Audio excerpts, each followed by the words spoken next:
Good evening. Thank you for joining us for tonight's segment of Parenting in a Pandemic regarding managing our finances during COVID-19. This is a time which has so many fears, so many anxieties, and so many unknowns. One of those is that of how this pandemic, has and will continue to impact us on a financial level. Some of you may be wondering, why is Madraigos doing a segment on finances? After all, we are a mental health organization and not a financial organization of any kind. The reason is that financial stress is real. It is one of the leading causes for divorce. It is one of the leading causes for marriage strife. And as it relates to parenting, it can have tremendous impact on the upbringing of our children. So, as responsible mental health professionals and responsible parents, we felt it essential to address the issue and offer any support we can on this topic.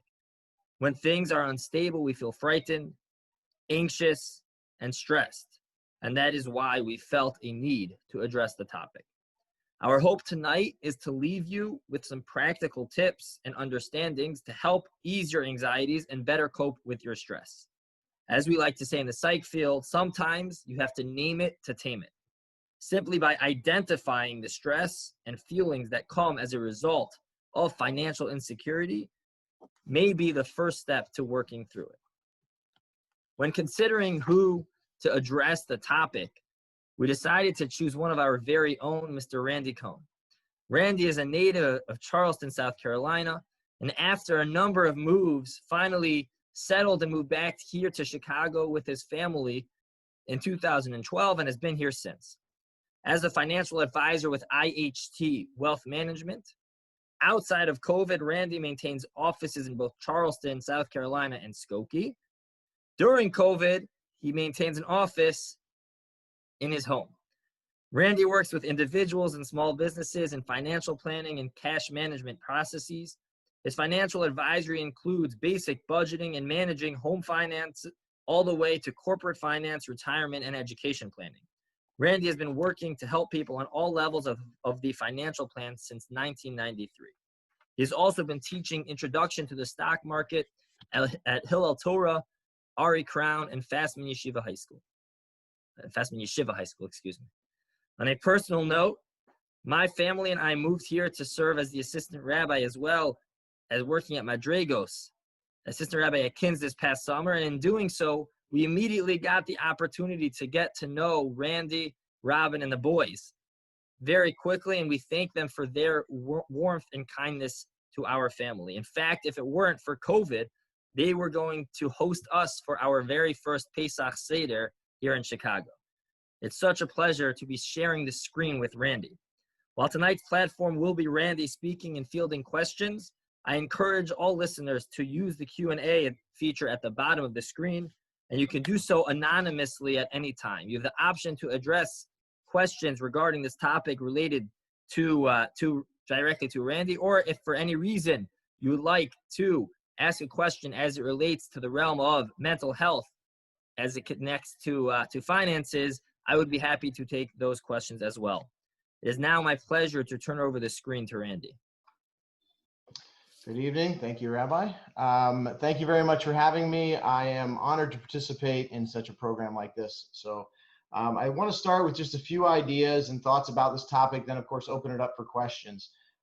This, of course, we know is a very, very personal topic. Whenever you start talking about personal finance, it gets to be very, as the rabbi said, very stressful, but it's also very, very personal. So as the rabbi said, anonymous questions, you can please feel free to ask.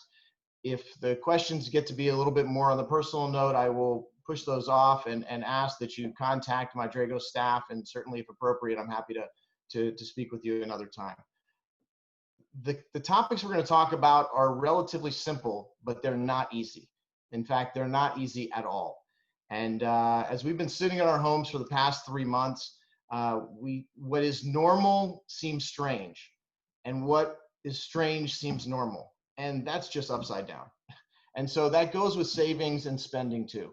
So we've all had obviously many, many challenges that we're dealing with right now.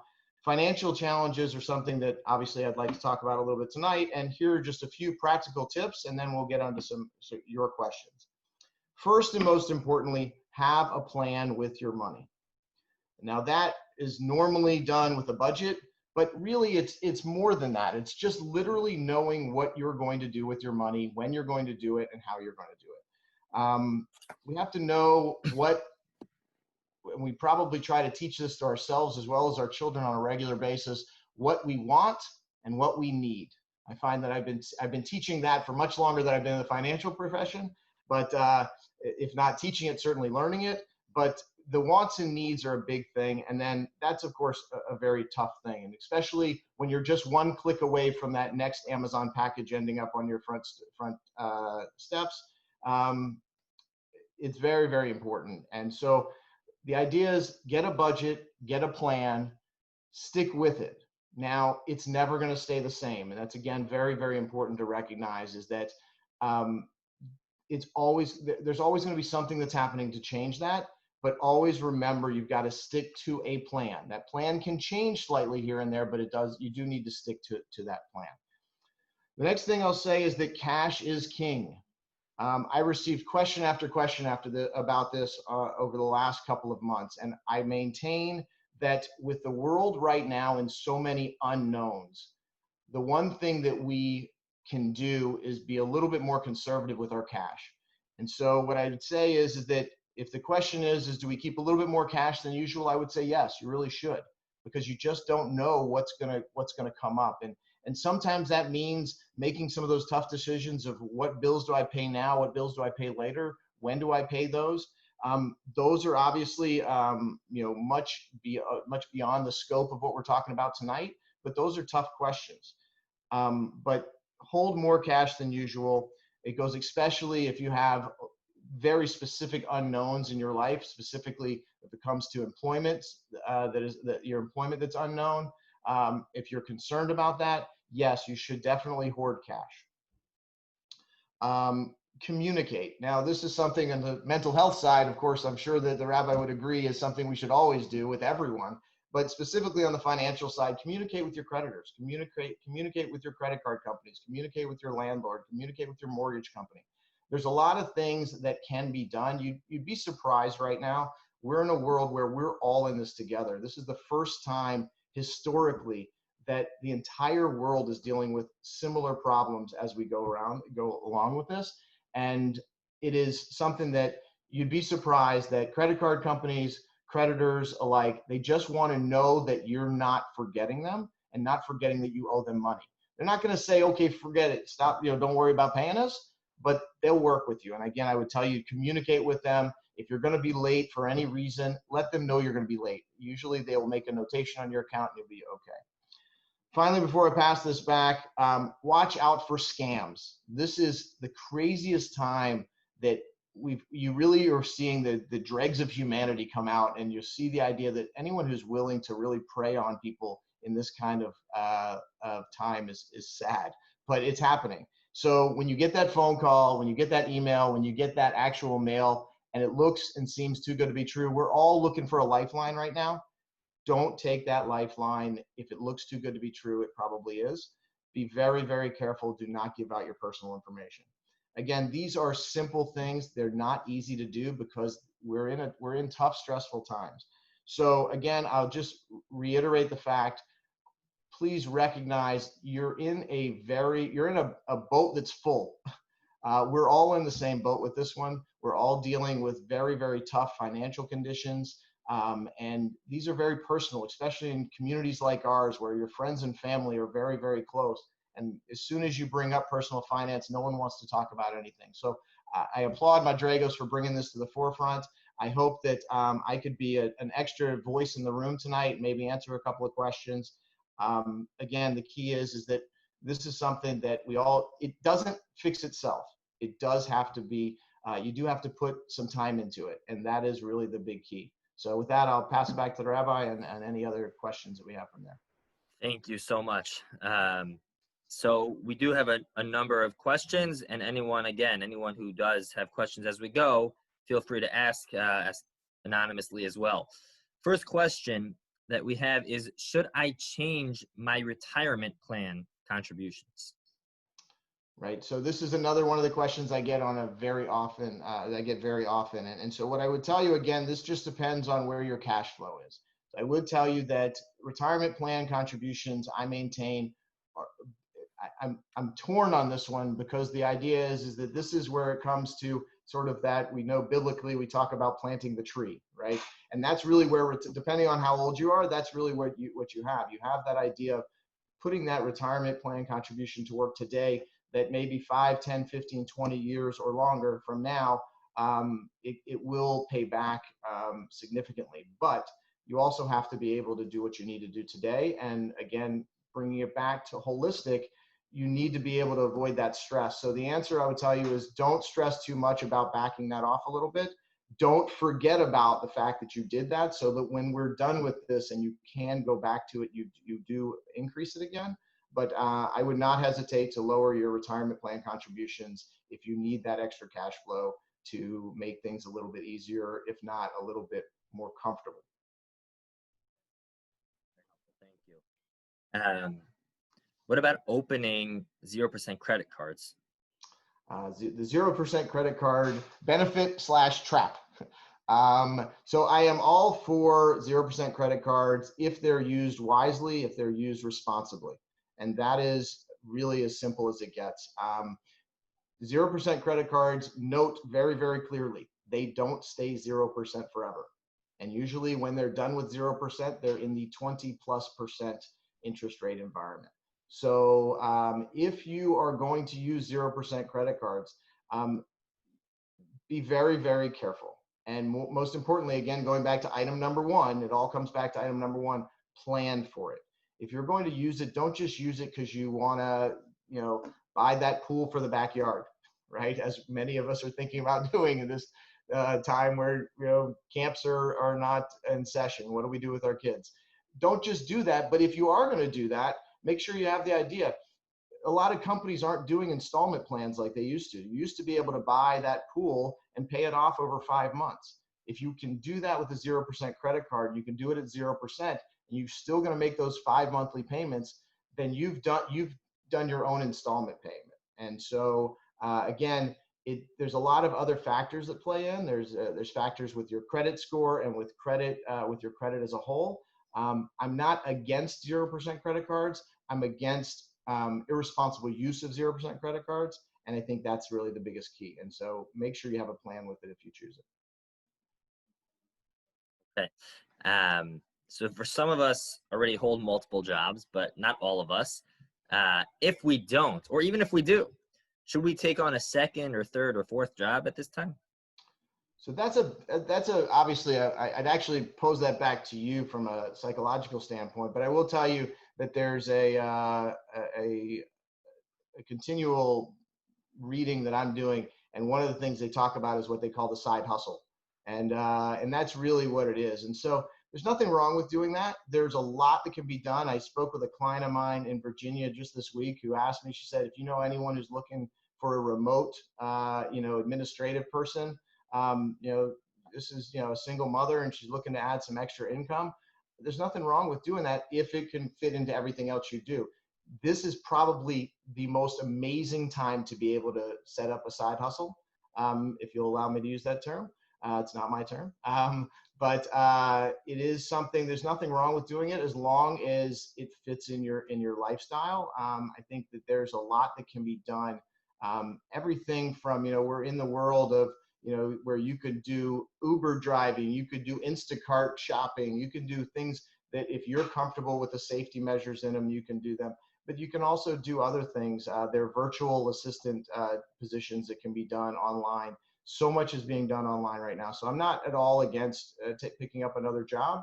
In fact, I think that, again, having a little bit of extra income doesn't hurt people. And as long as it doesn't interfere with the other pieces of the puzzle. Because remember, we don't want to, as they say, cut off your nose to spite your face. We don't want to, solve the financial problem of the household, yet add to the psychological problem of the household of, always being dragged around by another job or not having the time to do that. And again, I think that's something we all fight with in our own ways, shapes, and forms. Right. Right. And speaking from experience, thank God I have incredible employers who are extremely understanding of my having two jobs and of the reality of life right now. So certainly, obviously, the extra cash is helpful, but at the same time, we also don't want to push ourselves too far from a psychological perspective as well, to be able, a lot of us have taken on another job, may not pay, right?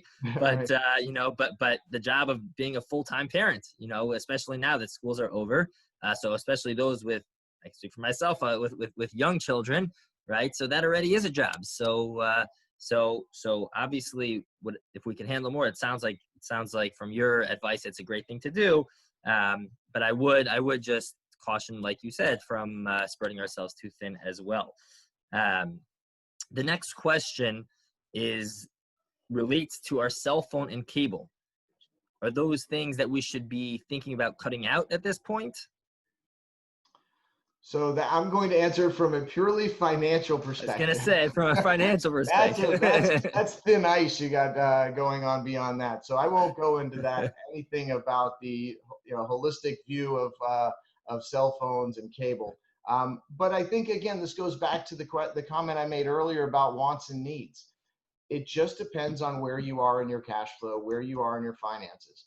Um, we are dealing with an incredibly difficult time, and there's some people who are really having to deal with that. And we're in the world where people have 3, 4, 5 different streaming services that they're paying $10, $12 a month for, and they're paying hundreds of dollars on cell phone or hundreds of dollars on cable. And we have to recognize, again, I'm not talking holistically, I'm not talking religiously, I'm talking purely financially, is that we have to recognize that what's important and what's not important, and or what's more important, not really what is and what isn't, but what we have to prioritize. And this is something that, as I said before, it's simple, but it's not easy. And prioritizing things like cable and cell phone, we haven't had them always. And we didn't always have the option of saying, okay, well, if it's not on Netflix, is it on Hulu? And if it's not on Hulu, is it on Amazon Prime? And if it's not on Amazon Prime, is it on Disney Plus? We haven't had all that. And so can we get along without that? I would contend that if you need to, you will. And it really, again, works on the idea of let's focus on what is the most important. And that's really that introspection that we all need to do always. And I think that's sort of, I'm not going to go into that, direction. But financially speaking, I think it is very, very important to recognize that those are not the holy grail. We're not entitled to cell phones and cable. It's not on that list of above the line we'll call fixed costs. Most people put it there, but realistically speaking, I would argue that it is not there. I won't ask if you've had that discussion with your kids, But but kind of reminds me that what you were saying about the 0% credit card. So there's all those free trials out there. So maybe you just bounce around free trial to free trial. You just don't want to get. And there's nothing wrong with that.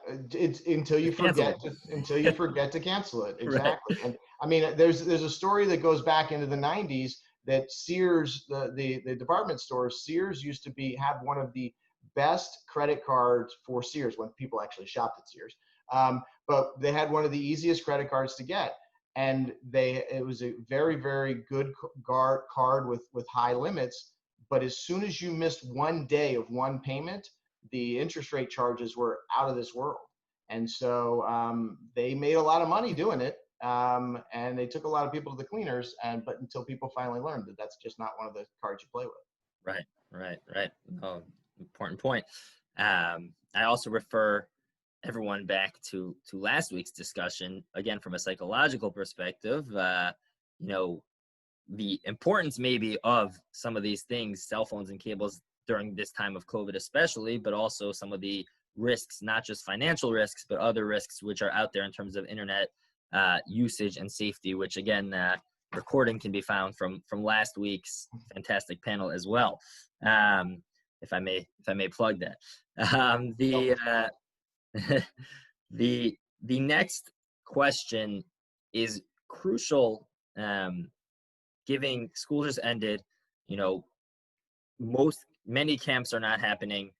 Even when camps are happening, many people, they're limited, or not everyone's sending to camps, and people have their kids home. People are going crazy. They got to get out. So, you know, in terms of taking a vacation, you know, how do I balance kind of the financial distress and the uncertainty with putting out money to go for my kids' sanity, for our own sanity, for taking vacations at this time? Right. It's a great question. And I'll tell you that this is probably one of the most important ones that you can really think of. And it goes back again, it really comes to deal with planning, and it has to do with savings. And it really literally piles on to all the questions we've already answered, is that if that is going to be a priority, and I would argue, certainly I'll let you handle the mental health side, but I would contend that from a mental health side, we probably need a lot of that. There's a lot of people that are sort of crawling up their own four walls of their homes these days. And so it is something, but it's something again that has to be planned for. And so if that means that I need to have $1,000, $2,000, $3,000, just to use numbers out there, to make that trip, then you need to start now, and you need to figure out, what am I not going to spend money on? You know, I think that, you know, we have to really identify, you know, there's a lot of ways, and I actually didn't mention this at all, but I think that it's important that monitoring what we spend and where we spend it is actually difficult these days, because there's so many different ways in which you're spending money. You're using a credit card. Most people aren't using cash anymore, but as untraceable as where your cash goes can be your PayPal account, your Zelle account, your all of the peer-to-peer payment methods, to actually know exactly where all that money's going, where Apple Pay or whatever it may be. And I think that it's very, very important. I always recommend people, you can go, there's plenty of free items online. I've told people that one of the ones that I used many years ago it's mint.com, mint.com. That will actually link, it aggregates. So if you're worried that there's too many people who have your passwords and your access to your finances, these are not for you, by the way.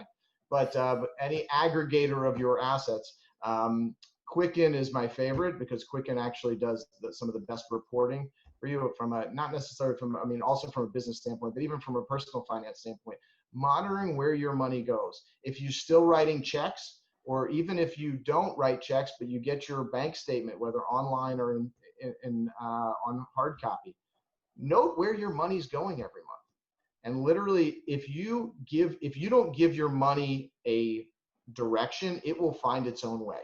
I don't want to personify money too much, but the reality is that's the case. And so, going back to the specific question, direct your money to the fact that it has to go to save for, we'll call it a sanity trip, being able to go on that vacation. But what that means is that money has to come off of, going back to our top lines, bottom lines, that money has to come off the top lines, which means that there still has to be money down towards the bottom lines to pay all the rest of those mandatory expenses.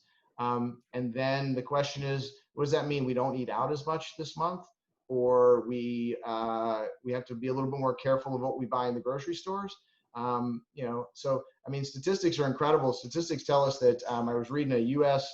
Department of, let's see if I can just find it real quick. The U.S. Department of Agriculture says that Americans spend 5% of their income, their discretionary income, on food at home, and just under 5% eating out. And I don't know if we all do the same thing for eating out, but that's 10% of your money like that's gone to, of course, feeding our family, which is important, but 5%, you know, another 5% of it eating out. And, you know, whereas I'm all for, you know, supporting our local establishments for purposes of hoping they'll stay around through this, you do have to look at that question, that it is expensive to eat out. And so those are just, you know, things that I would say, that being careful with where you spend money, and most specifically, direct your money towards that vacation fund, knowing that it's going to be there, plan for it, save for it, spend it, move on. Wow.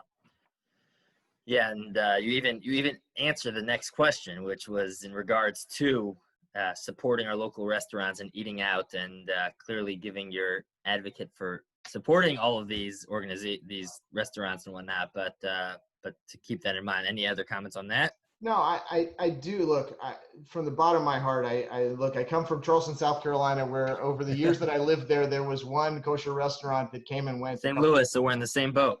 Right. So I am a big believer that these are jewels of our community, and without them, it changes the infrastructure of our community. So yes, I think that it's important to support those, but it can't be at the detriment to your family budget. Again, use it for special occasions. Is it a family birthday or a family simcha? Use it for that. Use it to recognize the end of school for an eighth grade or high school graduate, something like that. Again, I'm not one to tell people to go out or not go out, but again, if you're talking about from a financial perspective, it's expensive, and I don't think there's anyone who could argue that. But it is something we have to look at priorities, and that's really where it goes. Right. So the next question is for those students out there, or not students out there, but still paying off student loans. How do I go about that? Student loan debt. Student loans, a great question. And I'll tell you about student loans, and I will refer you to the fact that if you're interested in this question specifically, and actually I'm going to broaden this a little bit. There is COVID relief for federal student loans, for mortgages, and even for credit card debt. There's actual laws on the book for COVID relief. If you're interested in that, please ask they contact you or the Madraigos office, and I will get you those resources. There is specifically with student loans, and again, I'm just going to read from some of the pieces that through September 30th of this year, the interest rate on federal student loans is set to 0, and payments are suspended for student loans owned by the federal government. So if you have federal student loans, those have been automatically adjusted by the federal government. And so there are resources available, and the government is actually, with all the amount of stimulus that the U.S. government has put into our economy, they did not ignore student loan. They did not ignore mortgages. They did not ignore consumer debt. So it is something that I would definitely recommend doing some homework on. Again, this goes back to communication. Communicate with your lenders. If you want to, even if you just want to go on a fishing expedition, take a half an hour, and it might take a little longer because everyone's on shortened staffed, or they're working at their homes. You got your entire credit card service department is working at their house. But give them a call and just tell them, what can you do for me? And like I said, we're all in this together at this point, and I think that you'd be surprised. Yeah. So we have one or two more questions, and then we'll see if anything else comes in. But speaking of communicating, you've spoken a lot about communicating, with the different financial individuals in your life. But how about communicating with your kids, right? Let's say you have kids. Obviously, every case is going to be different, and your kids at different ages. But how much should we generally include our kids in these types of discussions, and and as it relates to our own personal situations? How much should we show them? How much insight should we give them? Right. So I'm going to leave a lot of that to you, and to the psychological side of it. I can tell you that I am a believer that as I said from the onset, with the personal nature of these things, a lot of this needs to be kept at the 30,000-foot view when it comes to the kids. I'm 100% a believer in educating children to money matters. I think it is very, very, very important. That is one of the reasons why I like to get into the schools and do some of the work that you mentioned. That's on a different note. That's actually the investment side, but it is. I think that we're doing an injustice to our youth in not teaching them. I'll call it home economics. but I really mean it, not the 1950s home economics, but real home economics.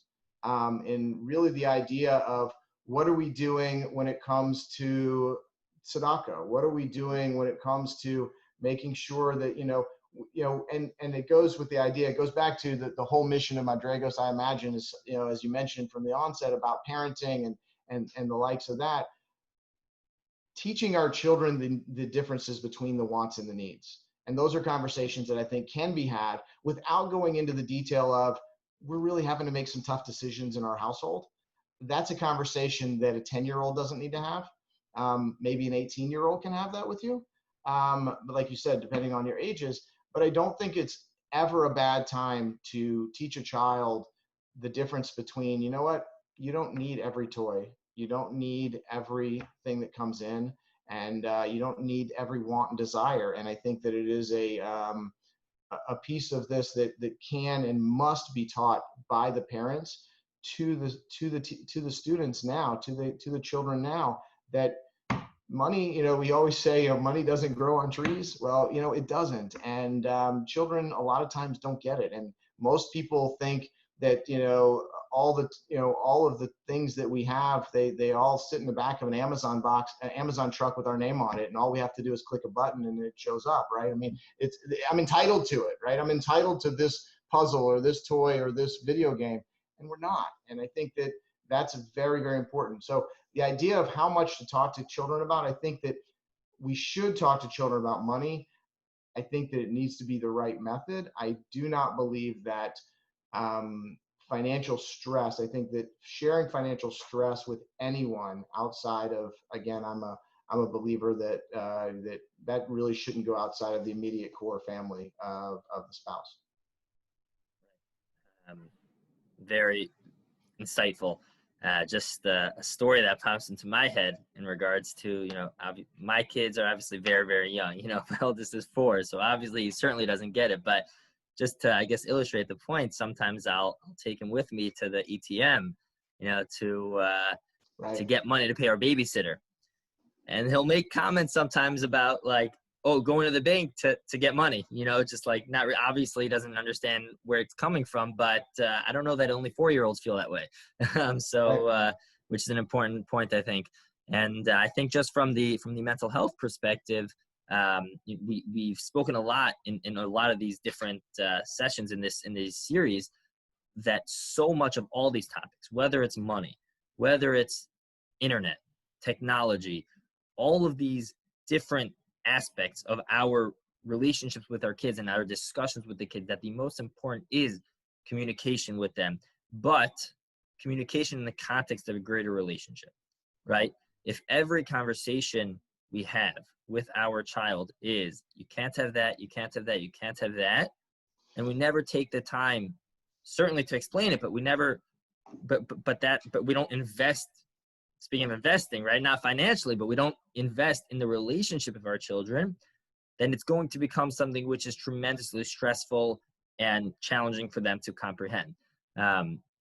If it is something that, in the context of our greater relationship, it comes up and they're mature enough and able to understand, and obviously it's going to be very individualized to every parent and child, and even within the family, every child's going to be different. But that's just such an important point, is that communication, to be able to develop that relationship and keep it in the context. But certainly, I think that from a mental health perspective, it's important to discuss as well in the right context.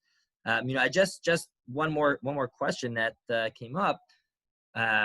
You mentioned briefly investing, right? So I know we spoke about the retirement plan a little bit, but what about investing right now? Investing right now, so that's again I don't really know how to answer that in the context of what we're talking about. I think that obviously I have different views, and again, it's very, very specific to each individual. And so I think that what I would tell you from investing is that I'm a believer obviously a believer of investing. Long-term investing is really a way to build wealth. I think that really from a standpoint of managing finances during COVID, which is what our topic is. I don't want to deviate too far from that, but to answer your question, I think that there are opportunities now, but there are very, very big pitfalls right now. And I think I'm dealing with that with clients every day, with the idea that it's emotional in that regard, right? When you have markets that whipsaw the way that they have, and literally gambling that's being done when it shouldn't be. I was talking to someone about this recently, and it's very hard for me, who's been doing this for a long time, to see the people who are really coming into this believing that this is just a casino. And there are certainly arguments that have been made over the last 100 years that New York Stock Exchange is just a legalized casino.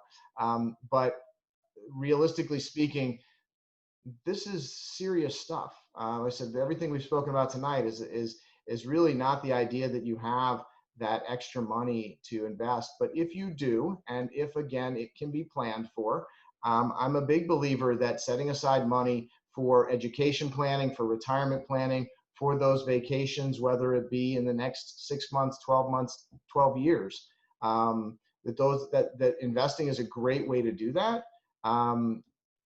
Again, it has to be in the right time, and it has to be with the right, base of assets that you can afford to do that at the time. And I wouldn't worry, most importantly, again, focusing on what we're talking about tonight, I view tonight a little bit more of the idea that if you have a lot of money, I guess is a different level of stress, and a different kind of a webinar that we could talk about is the stress of money in the stock market. I view tonight, and again, maybe I'm incorrect in this, I view tonight as a little bit more on the idea of how do I deal with my personal cash flow? How do I deal with personal debts and assets? And how do I deal with making sure that I can make it through these next, hopefully, few months, and come out the other side prepared possibly to invest. I mean, in the stories today, I mean, recognize the fact that we're dealing with 20 million people in the United States out of work. And that's a pretty crazy number to be dealing with. And our community is not exempt from that. And I think that, so I think that investing is its own conversation. I'm happy to have it with anyone if they want to. But I think that obviously I'm in favor of it, but it has to be in its proper mode. Again, I'll finish that circle with the idea of with the children, is that I do believe, again, that's why I like to go into the schools, is that I think the children need to understand a little bit about investing. And they also need to know a little bit about philanthropy. And these are things that we as parents can help to teach our children. Those are conversations that we can have. We can have a conversation with a child of the idea when that Amazon package shows up, and they open that package and they take out the Nike shoes and they go, oh, great, shoes. Okay, well, maybe you can have that conversation. Well, that's made by a company called Nike, and that's a company that you can invest in. And so it is conversations that can be had at their level, and they can understand the idea. And again, to bring that into that full circle, where you can educate the child about what philanthropic intent you can have, and how you can share with others, and other people aren't as lucky as you to have those new shoes, kind of thing. Right, absolutely. And very, very insightful, Randy. Thank you so much. We really extremely insightful just for me to hear, and I appreciate it. And again, as Randy mentioned, anyone can reach out to Madraigos. We'd be happy to pass any questions along to Randy if we deem fit, and if it seems appropriate to make that connection, we would certainly be happy to. Certainly from the mental health end of things, any stress, as we mentioned at the beginning, that the reason why Madraigos is doing this is because of the natural stress that comes along with finances in general, particularly at this time. And so if there's any way in which Madraigos can be of any support, we are, again, taking cases, willing to have discussions. So please feel free to reach out with that as well. And we really just want to thank Randy for your time and insight. And hopefully in a different context, we'll do it again soon.